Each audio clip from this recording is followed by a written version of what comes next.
Mirel Gaming Show YouTube channel asigi maikai digi mayamu Vikas NDS na ikok nona taram no oksel.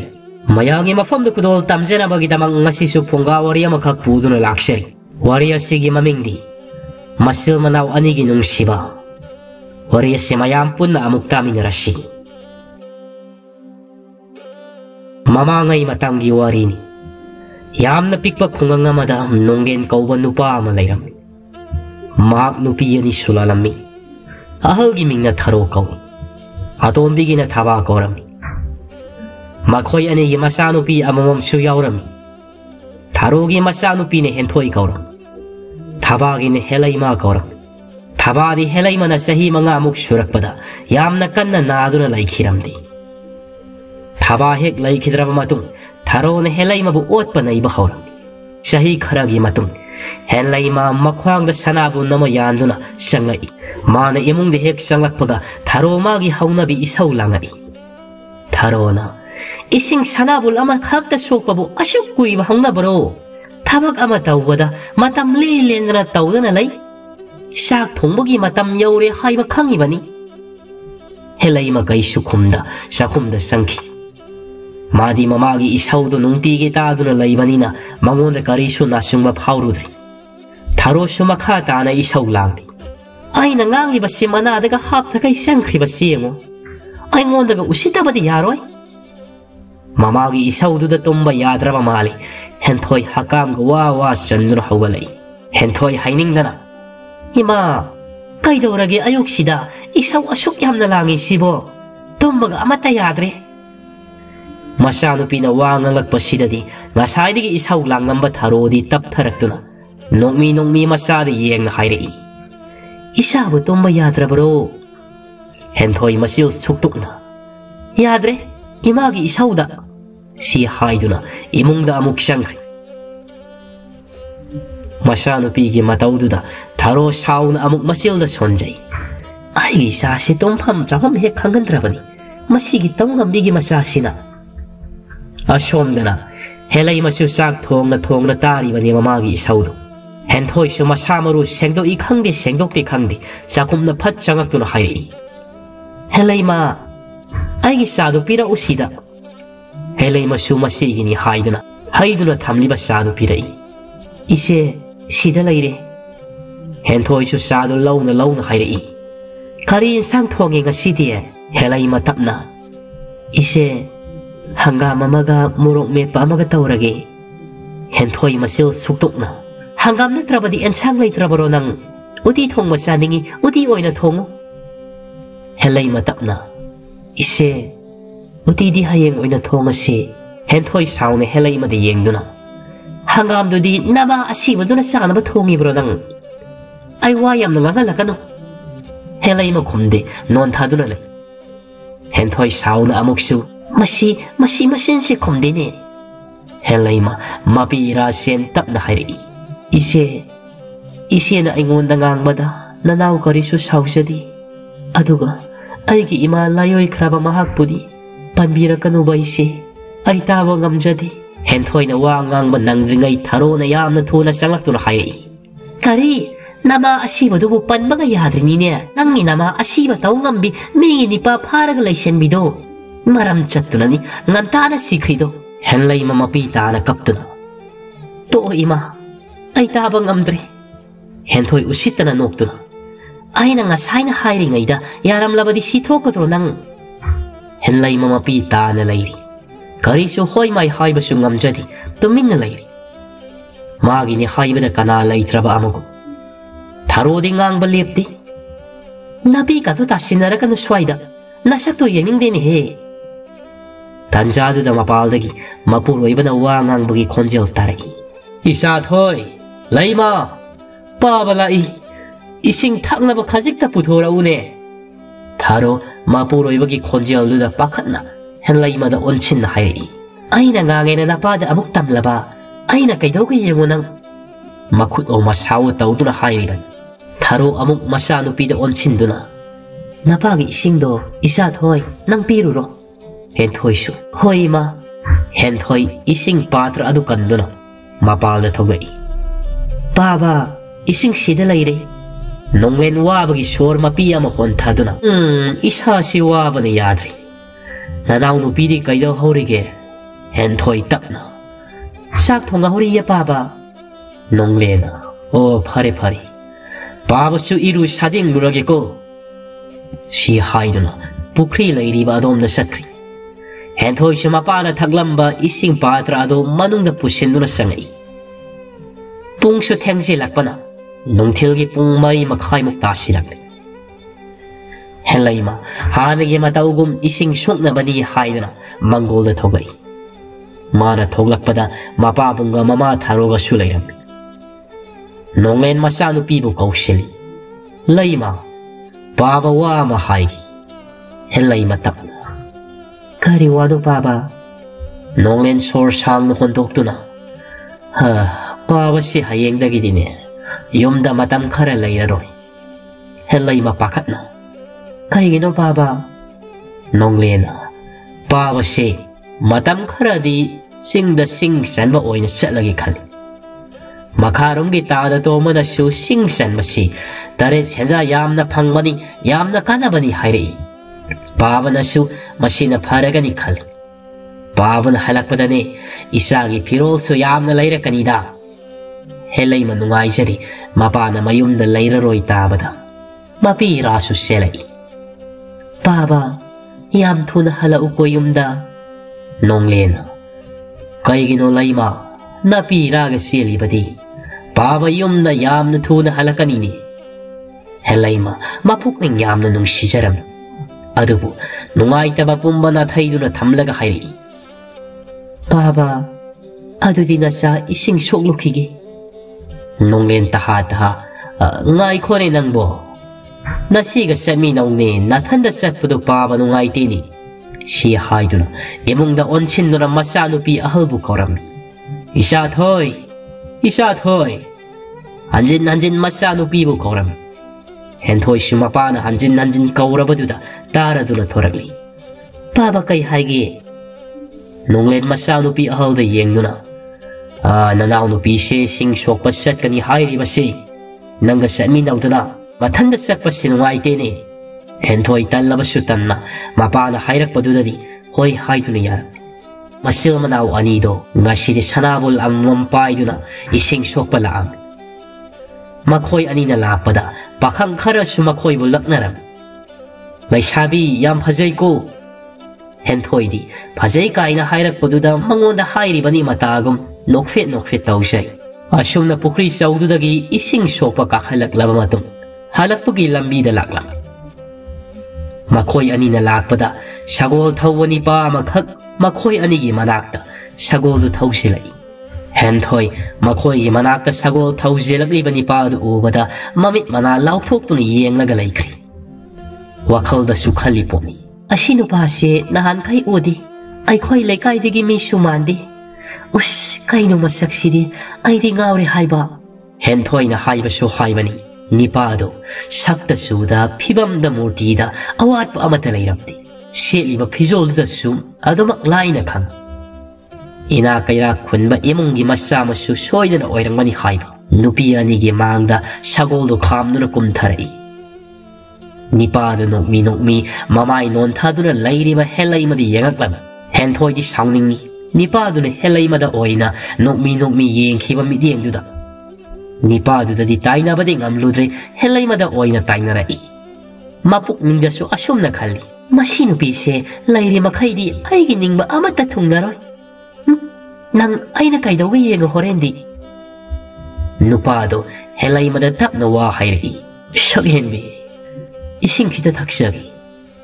Helaimada tap na kumai. Tada Isirigi oina tao. Nipado henthoi da hairap yengi. Henthoi da harau zarimani. Mangonagi ising thaki hairak lagani kanmada. Nupado henthoi da yenglam mamit yeng do thaidokduna. Helaima da mit yeng thamlaga hairi. Aidi nangonagi thaki haibani. Ising pitak da basi pati haibani ko. Helaima su nipado gi wahaidu da. Upay leita magi sanabon nagi ising do. Nipado da haita do na pitak lang. Nipado su tapna, nokfet daw na. Ising se, ontok na mahaw lay kreda. Haying sulaki. Asi hairamduna magi sagol tongkhatuna mana lakpa lambi adomna thauraga chathiram. Nipadu hek chathibaga henthoi sauna lambi ni khangdaba makai magi sanabuldo makhada fat thadai aduga helai magi mamaide khupakna tharammi. Khangra nang helai mangakna mamaido makut namana pai masida tagup yengi. Henthoi sauna yangakano adugo malanjadabagi mityengdo. Henlay mahantak titap na. Ise, ay nakarilan krage. Hentoy na. Nasara na sagi na raw kangsadri. Gyan men tadri helay madi. Hentoy saw na helay madi yung lambado. Mahak na makarat hada kiba sana bulado tab kunggato na chatkirang. Helay masunungay ti. Sat kiba masira yung amdo na. Sana bulado ising amok naw na sokato na. Halaglan. Helay ma nungdang tarado na sak en sang thongami. Mamaga masiga sumapa laibanina manguna karisu taurakidri. Numito so asum na haukirami. Ayong nganta helay mapana saban nang nabahay na sak thongli. Nonglen iru may tajaba loire na sangak to na hayri. Layma sak loira bro. Loire pa ba? Siya hay na mapabong isak saruk ado tangtok to na tamlam. Nonglen so haraw sak ado sarang. Henlay ma mapabong da onsin na hay. Baba, sak haraga hapsaraki. Nonglen sana. Yara nida, baba masina po asipi lagani. Nonglen so sak saba loya do na hagot na tokri. Henlay masu mapana sara masingado yam na tuna loisin do na mapagi manakta sangai. Nonglen so sat na ba loisin do na layram. Taro sumapuro ibagi manakta awat apayin. Nonglen masano pida onsin do na. Layma, baba amuk siya lukigi. Hasana layram ko na siya. Helayma mapukning nungsi mapira sintaraklan. Nonglen nok la do na. Kap kanuni he, layma, baba yam na tuna halakani. Napiga do tayto. Asi hayo na masano pigi mapido makut mang na taytok pirang. Nonglen amuk magi nupida onsin do na. Taro, nasasing mo pajana senaramu ko ay halagri pawadi. Nonglen so tonggaw na tokirami, helay magkap do na mapana sat hibado yeng do na lay. Taro, mapuroy ba na makoy gimit yung wang mahiklan kibaga hayri. Napasi tabag sat hiba sida dagong napita makahikap liba do yeng ba do ontok na wakre. Siya hay do na pet hay dok do na. Sangkri among da. Helay masumapido fat makut ani na taytok imong da sangay. Mana sanglak pada hentoy na mangoda mun na yeng do na layram badu da kang prek kang imahay. Hentoy mamisuk tok na. Kanagi ima nang ginamadi sikra ba na tro. Helay ma mapasat kibagi nungay tri matak asida. Amok hena nungay handri. Magi mama pan do ng ngang bado dadi matway yam na nungay siyaram di. Numitang wairang gimatam ni. Helay ma sanabul lama pa'y ising sopasat na bahay do na togay. Hentoy su helay ma toglak pa do da manahana sat ni matagom sanabul no pa'y do na hatu satkri. Helay ma ngak na masiri yeng nulay. Masiki matawad do ngak pa faw. Kaya daw yaho na ba sa no kando na masu tabli togal digi togay. Asyum na lakpa na uri hentoy na nipa magawari sari ba do. Hentoy na kangdi mado la aroy di hayaw ba ni nipa do na. Kaya gila oy hayri ba no makayaw ba yaw na ba masangang nga mahudra ba no. Nupa do mamito na high fit nung katlo ba da helay man na tabli lak li ba do uwa da. Hentoy da han na fawo yengam da helay magimanak da yam no tula sanay. Nipa do helay magimang da sak liap san hayri. Nga sidi yam na tiyang ni lakpa. Nang lakpa nga sayri ngay ribni. Helay ma, nupa do gimataw do da tingak nipa do di yeng ni. Nipa do amok nok fet tamo na. Ay ngarangi nipa do ni. Ay giming yay parel. Nang idi kariming kaubagi. Sakang na si. Helay ma tap na. Helay ma. Yay parel na. Wah, koloy mong lenso saktam so ontok na sana kri. Nanggi sanabu do pirago. Ay ising sok piragi. Helay matap na. Yarani, Helaima, Yai Parel na Taiduna, Pukri ising Sokalaklam. Hentoy di sounding man yadrabani, Yai Parel Namabu Tau Sabi the Bagimata Ubada. Sounding gum chatri. Helaima tap na ising the Puraduna, Mayum Madom the Lagla. Yai Parel so Helaima Gimatun inari. Helaima Sukang Libani, Yai Parel Namagitung inarak libado. Adu Mahak Tau Sarudi. Magi Satam Tok Adum Chal. Helaima Namayum Sanglak Padadi, Mama Masaduna hit Helaima da Laktare. Taro sound Helaima Gimanakta, Yamna Tuna Sang Sinsara Gimatago, Makut Masatauna Hari. Ising Shokobo Adukuina bro. Nipana Haga Gega, Missy on Tokna Nadori. Namasu Nama Asi Budugi Chat Lowine. Helaima Kunda, imong the Sankigi Hectobaga. Taro na Yam Tuna, Helaima Gimakwang the Sanabundo Paidun Lanki, Sumanga Donda. Kangaba Hojiki, I Nangi was it Hausadrabadi. Hentoish Yoshilay. Ima, Housik ising shop was Sapadasu, Aina Pamani Pado, Manamun Kidoitaurini. Taro Matabaka Yairega. Hare, Kaya Dangam Krabano, Mamagi Masani Haibada, no Deni Masima Show. Hentoina, Aduni Ima. Aiki Nupado, Manamun Kibayaro, Ima Nanga Karahayu. Taroshu, Masano Pina Hairi Makai, Helaima the Saidun Haira. Tarabra, Nasin Harisha, Nang Shunamagum, Nasigi Nupasi Hitmun Bada, Aibu Fati Haiganu. Si Haiduna, Mama Masado Imunda, Tung the Sanminakri. Helaima Hausi Kaktada, Tanaurabi Kazai Taktuda, Mapi Suliak Nasin Tarakli. Ashuk Tonbra, Aigi Mapo, Ashum Nasum, Isigi, Imagi Misay Tagada Bagimhut, Aibuloksin Birambakari Kaibagi. Pasi Haiduna Makada Pamta Kaplam. Numidang Suta Silapana, Sumkap Laga Laibadi Yadabanina. Pamla Madagi Tapna Hawat, Mamana Hundoklam Lavasanabu Ladu Kunkat Imung the Saki. Shon na Yai Parel, Pamung the Wakal Mungai Hiptuna Lady. Mahana Sumna Lady Ngay, Mahaki Mama Aying Bisangai. Yai Nang Mungasikai the Salugene, Ashuk Tena Hala Isibo. Yai Parel not me. Ima Namang Nupilum was Saluanida. Aying Bisunok Laduna. Masidi, Mamma si Ikaya the Ikai Kandribanone. Tanzado the toy was Susangai.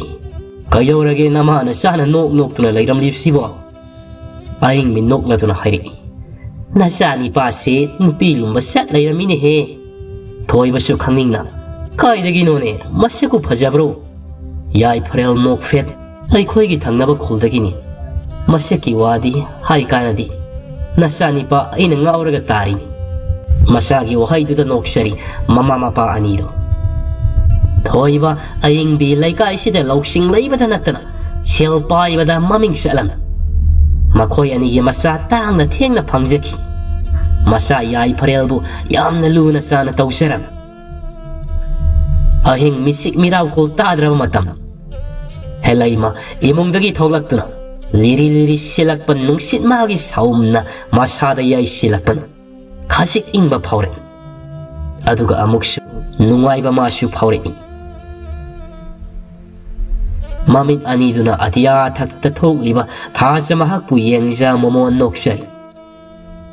Ngaihaki awaba pumba kaugum, momon minok sangsara madatauri. Tasa mabu yeng na yai parel mahaki, nok mi tawba saktamado, mitmang duda urakli.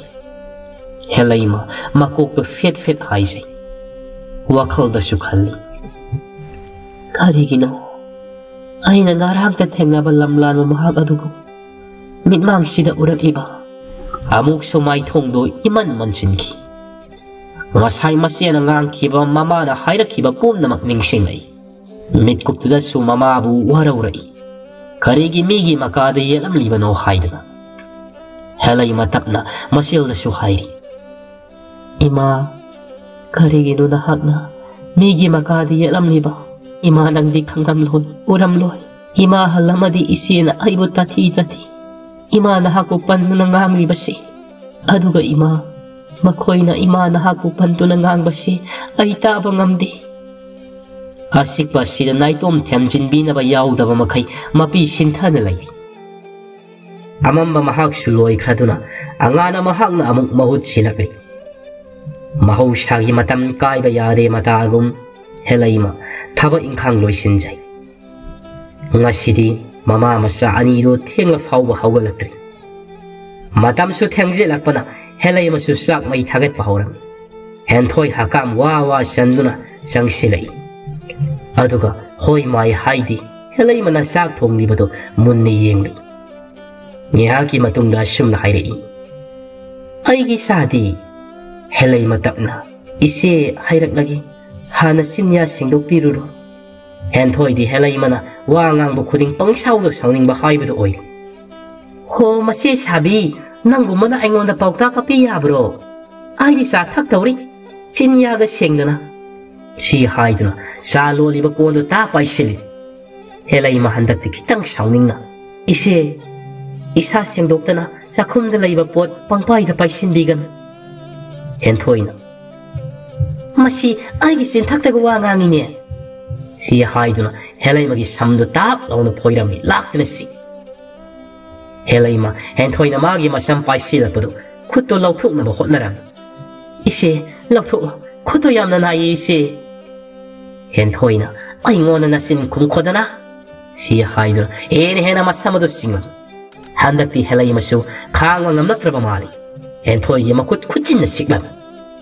Helayma gi sampoy rambado sat hadok to na hayri. Ayo ima. Helayma amok su pakalai. Sopra ayenge. Siya hayduna masigi makuto yenge tawbada. Hentoy ni helayma da mamitay ni yengduna. Soga kano ingonda. Tanjadu da tarosu tafing sangay. Kaitaw na regine no ibo. Hentoy mamagi manakta yamno tuna sang sinduna mahagi makuta kitang huwa libado mamado ulam. Taro masagi makuto tapayduna. Kanahan tawriba. Tay katay da sui. Hentoy peri mama da pau tabli. Taro sum chakmani. Masana lalibado masana ngawbagi mahuta helayma gi manakta yamna tuna sangsin kupak na hansin nanjin tajilam. Nasigi makutabu asukan na kulsin na sikpa hauna brane. Nama asibado na tawhay bro. Helayma kapaga. Imana wahay kodeng aygi imabu palaga ngang biri basi. Karigino. Aygi imana kanada karilan kige. Tarona. Yemuni masi aygi sintaktaga masin kumba saradana. Amok su kupang na ta masama mo poy tawbiri. Helayma su kapanata na pambay laysati. Taro helayma mo pu na. Nangi namado na ni matu masa layre kang na aygi ipuroy ba apang masi pado na laysilagli basi. Nang su namagi litsat lawin ni he. Helayma su handak di kumagli. Ima masida ima kaktalaan bra. Ay ko'y pahabagi di maral yaw da bra. Taro sauna. Masin siyam kumini he. Hay na masil da amuk tajen. Helayma anabagi saynana. Mama na ngang liba wahay duga. Matamoy do pubang namlatri. Mama inon ta hing na kablay. Taro ge hentoy gasu helayma da sauna yangam na tok. Helayma magi anabadugi sayna adu budi. Mama na ngang liba wahay duna mangonda hena sayna apiri. Helayma mapiya do tap na taytok aduga makut masyado na masin bando pay do ni yembi. Ikazik su toki. Masam do su poy kibagi kara suki. Helayma masin do nara do na kangay hayri. Ayo. Mamit ani do su sugat. Mahag pamlam badigi tap na hawat. Masam na siyamjel. Masin bando su itay ribo do taytok ni. Mama yu su ingang. Som na mama masyado wata na rin. Hentoy na. Ima, horel helayma se ising sopot tukan bayadi. Mahek tuk labadi soydre. Ay napamani pado pakiba. Tarona. Ima loy na kangini. Magum mana isang inupa pabayaba nati. Mamagi wahay do noksari ba ni hentoy su. Asum na numidang oyrang gimatam oyrak tuno. Helayma su ising sopot toke tawbaga tarona hayri. Nangay ko? Helayma saklam do sak lepi. Kay haygi ima, Tarona, nang ising sopot ho pa yaron. Nangi kada layruso. Helay masu kumlamda mamana haibagi matung inna mahak nga siri ising sopa sa alamdi. Hentoy di mahak na ning matungli matagum mamon na sanabo na dupay do na tugay. Hentoy na lakpada ngarangi matagum yay parel sulayram. Hentoy yay parel bu ubada kauray. Tada, sida kayo ramlino, kanangay ramlino. Yay parel isam na asing mapaukum do piray. Helay matulak pa ngay raman. Wasi kak hay do na makata na wahiya mata hayram di. Helay ngay raman ni hay mapaukum do da hentoy di sauning na mapukning da kali. Tau ngambi mamagi litset law da na ay ginipa si mana paki dawri. Wakal da tao do na yay parel gimanak da lip do na adumaklay. Yay parel di hentoy gimataw do da hay na da ba hay do oy. Yay parel helay mabu song tok toglak da do da masado laytadri. Tholak aroidra haidra. Pambay de layta hentoy da onsin do na hangay. Nakoy gi nanaw nupi do ngasi di tholak aroidra. Hentoy suktok na. Tholak aroy ngasi di yay parel na. Kay daw yawrage. Masado ngay te hayaw bani. Helay mado masado ngay te taba da yay parel pakatli. Kayam ka nangamdri ba no? Yam na kan nangamda ba na te da? Si hay do na mahagsu taydok do na salam.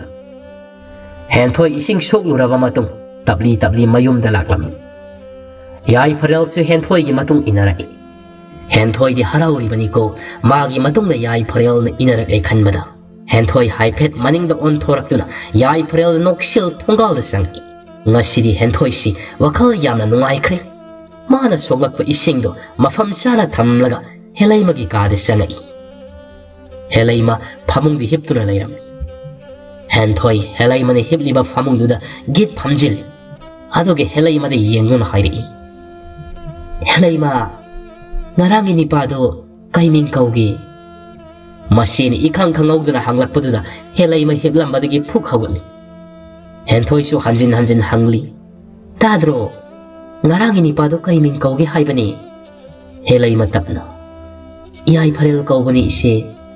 Hentoy momon minok tawna. Yay parel haiba. Hazayne maming suwa. Hentoy su maana kangling mo do kanglabani na helay magi kaadagi tokri. Helay masu ingangak na lehawri. Amok suning singa iyay parel go. Wakal tamoy masu patajari masana masago.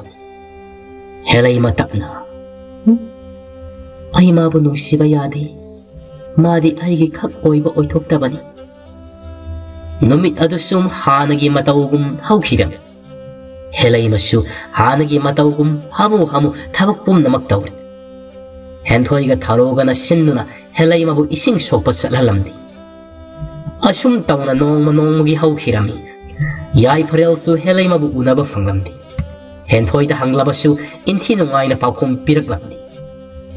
Nong madi yay parel helay magoy gi tonggalda helay mabu amakta oirabasu thoglak labadi haidna ngairam. Somna helay madi phi khara puthokna sumang da phi suram nungsa su ya kai saram numit ado. Yay parel helay mana phi suri badu uram. Yay parel helay mabu tapna helay matana ba mong da kauram. Helay ma tabro helay ma. Helay masu magi ming kaurak paduda kanano kan mabu kaurak liba mai kaiduda yeng thorak padadi yay parel na nokmi liap liba du ubada ngai hak timit fam hongluda yeng nunai. Yay parel khasik nok laduna kaidoragi haduk mun yeng lidi. Helay ma yay parel la yeng lamado ikai na mamai du non thasai. Yay parel su tapna helay magi manak ta changsilai. Helay ma yay parel na changsila paduda pakat na akoy budu yeng. Yay parel mahak su helay magi mawong do kangi. Lamhen gi haidna khallabra akiba fauduna changsili. Helay ma su pakat na tungda khongkap ani halli. Yay parel mahak su tawge yang na tawribra yen hena naksilai. Helay ma su pakat na yay parel da yengam chelsen kay imungda. Yay parel nok laga helay mata na ba mong galawri. Hayeng sulaki ko. Asi haiduna nok na tung han na chatkiram. Helay masu imong da chen silak tuna ning sasor sang na honto. masana ngasi tawribasi karino haiba masana khangjadre mathamoi mana wakhal mahakte insilakpagira nipa mabu yengba phawrakliba helai matapna thong maromdagi nipa du satkrabra haini yengi lairamdre satkri lamhenba khoimudo lairangdabu kaihauramlaga uge fangre mit aniduna koyot otlabasu helai matapli sumangda amuk thoglak makha tana phi suram hanagi hana mataugum henthoi masu yai phorel dabu uba fanglabadi haidana ising sokpa chatlabasu nipa madi uba fangkhidre henthoi sauri imungda sangai mana sauri base karigino haiba maram masana khangjaramde tharo masagi matau ubada hairi kaidoragine nangbo henthoi sauningna ima tayai phorel do ngarang su thengnadi ngasi su thengnadi ayamna sauningi ma udabasi tharo noklaga ihe adugi oire isana sauri basidi henthoi suktokna ima kai haigi sa thoi dayai phorel do ayamna nungsi haibani ima na kaido haibano isagi dama mama masana wari sari badu helai masu taram helai mama su magi thamoi da masil tumba pot amana thinbugumna nungai da phauram masini yai phorel bu nungsi khanglabada numit adusu adumak hauki hanagi hana matawgum helai manungthil talak hek oibaga mapalda thoktuna leiramni yai phorel lakpa ngaiba oina nupi duna ngairibagi awabado nipa mahangna khangli matagum makutta laina soma mapaituna lakta helai ma haingaruba tauda yai phorel gi manakta yamna thuna sangsil yai phorel nokfit tauna tapna la uyadroba laina somdo helai mada piram makhoi ani gi mataudo thongjil marumdagi henthoina mit kuptana sauningna makhut chena ta sinnuna yengunu lei laihak leiraba matung helai masu laina somdo oigi napada thiladuna sangai henthoi helai mane hek sangakpaga helai magi napada thiliba laina somdo minungsi leitana makhut mangna lokthaduna makhada pop thada makhungna suru naithali henthoi aina aigi lambida nang yelakanu haiba natra helai matapna wangange tawi ise ai henthoi helai mana wangange tawi badugi marak phatna aina haiba wa khuding nang usit hawoiduna lawba nang sidi kaidoge yemu helai mu phuba hawra tharosu tumlamani masanu pigi makhol tabada tumlamadi pakatna hawgalaktuna lakla henthoi mama ubada kapna hairi ima mana aigi dayai phorel bu aingondagi mungi khalli helai maga yai phorel bu unabagi wari pumnamak liram tharosu sauna helai mabu phuba yaw phuram makhoi ani sangna phuba dudadi helai ma makhada ona thoine khab tanja dudani makhoi gi mang maktada nonglen sauna lepna hairpa tharo isa thoi tharo ge hen thoi ga pakatna mang da fat yeng thukli nonglen sauna mamitu ihimu ngangna mama masadu di yengai nakhoi ani na tawi basikari mama masa ani du karisu khomba ngamdi mama inon thaduna le nonglen yamna sauna sangsirak tharo gi mama idi khupakna tharam masa ani bu manaba mityeng yengba haitabi nangbu aigi nupi ni haibada ikai yamna ikar tharo su penda ba amagal loinana magi nupadi yengno hairi masipum namak nangna thokanmani karigi ai laina adobo nupi pusilai aigi inatna ai kanaba su nuksiba ngamde nonglen sauna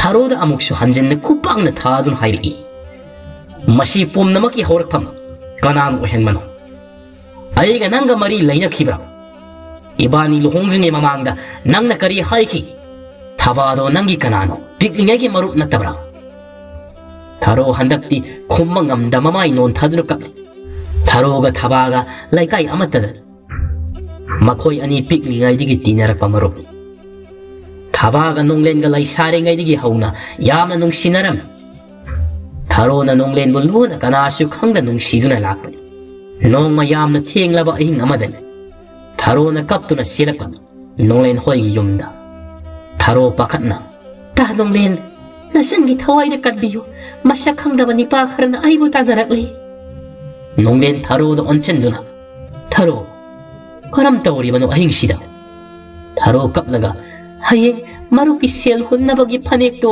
ine pisak hoida piba lakpani thenglabasu thengna aduga khangde aigi tungda nipa kharana aibu tanarakpani wari du lina lina kaplam numitumadi tharo nonglen hoida layam nong ngalaba matung nonglen gi mamana tharo bu mayumda thilakpada tharo gi mamana sauna ngangnu seraki masani pi sibu punsigi oine inthoki thabasu pau tabada nonglen degi lapthukna ba hotna jaki nonglen tharo ga luhong haiba yakidi thaba natrabadi kana su hong mangamloi haidana upai leitraba tharo thaba unaduna thaba da soikre lankhre haijai aduga nonglen ga maga izat ki damak luhong ba yahan biu haina ai luhong laba matung nanga amuk nauna ta nonglen ga luhong bada ai yetloi haiki thaba su nonglen da haijai tharo ga luhong haidana nonglen yakidi kona thangda upai leitraba thaba wasaki tharo ga luhong aba matung ai nanga amuk luhong gani haidana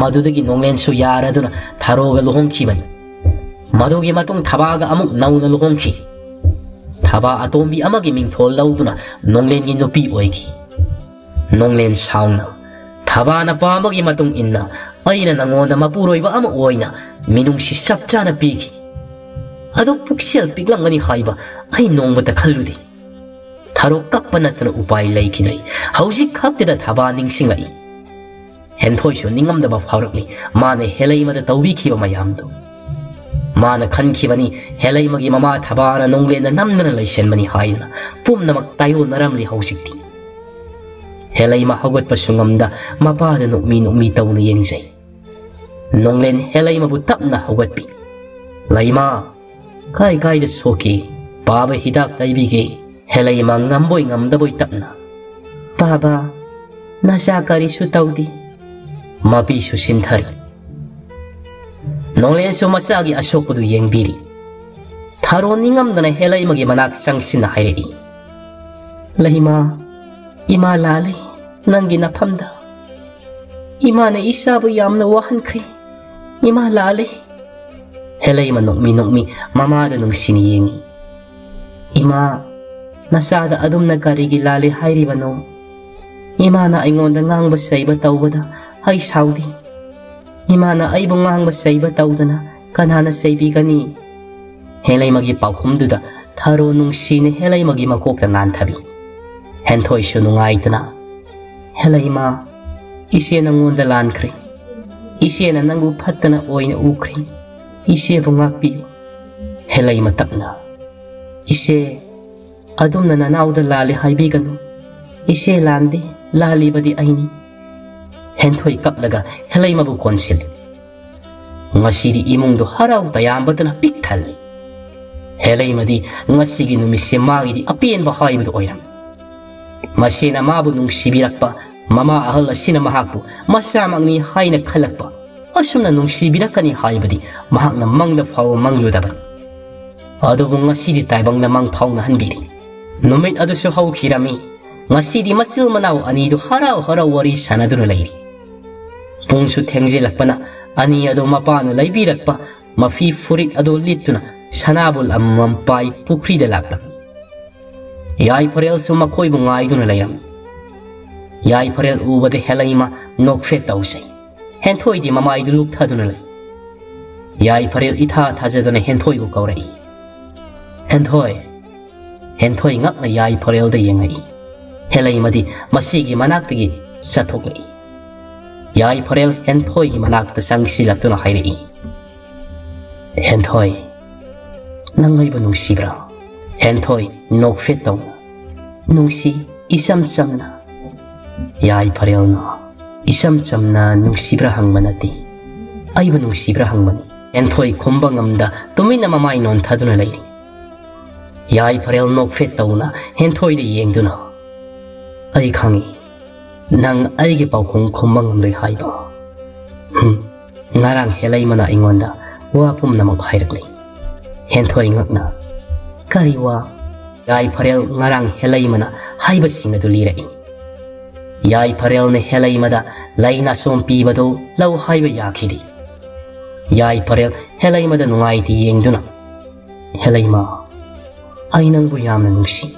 nangi damak ni haiduna aina laina somse heglakman masi matadi laubiyo nangna aibu nungsidrabro helai mapi rasina dayai pharel aidi nangbu nungsidi nangdi aigi amata ngairabi ise henthoina dayai pharel bu yamna nungsijabani ise henthoida oina sinawu nangi na somse yai pharel ngakna nungaitana nangdi aibu nungsidrabra helai mana nungsi isam samna ibung amago helai ma na somse nangi ni khallaga aini heglakpani na somse nangna laubidrabani adumak mangkragani na somse gi sanafam khangdana masi matangdi lausinbiyo nabung amago aibu nungsibiba oirabadi helai masu yai pharel gi mataududa nungaitana laina somna takna lausili aduga oi thangma napududa sinchil aduga tapna mong hadan hairi hayeng la pukri mapalda si haiduna helai madu yai pharel da hanna fau yenglamduna sangkhibani imungda yai pharel na liri bo wari do tabada henthoi amuk ki hene helai mabu nungsiba phaure henthoi kapning libadu khangjilaga dayai pharel ai nangbudi nungsi adubu aina nangbu nungsibadagidi aigi inang nupi helai mana nangbu nungsibana helamgani aidi supna tangi dayai pharel gi masak matauda pamjabani nungsijakhibani yai pharel haraujai helai mana mabu nungsi khanglabada henthoi amuksu makha tarai dayai pharel lao helai magi manakta sangasi ani do helai mana lepliba manakta sangai masiga yai pharel ga lakpu ubada helai mana hairi harauna ise dayai pharel ga wari sana loirabo henthoi nokfet tauna yai pharel gi makut tapna paisil aduga makut nama amana helai magi makut tapna samaktuna mana paisil ba makut nama do samna hal henthoi nokfet tauna helai ma ngasidi nangi dayai pharel se isena nangi nafamda sinarabani karigi nangna nangi nungsibabu phongdokti isedi nangna dayai pharel bu kayam nungsigi haiba khangi ngasidagi isena nabani gi mafamda yelaroi nakhoi ani nungsi sanana laiminau ko asi haiduna henthoi sathira helai masu sathiba masedi yengduna laini hakti aduga amuk yai pharel gi makutta mityeng thamai yai pharel helai madi yengduna helai ma ngasi sunang aibu nungsidibra helai ma hantakti kapli dayai pharel aisu nangbo yam nungsi yai pharel su helai magi wahaiduda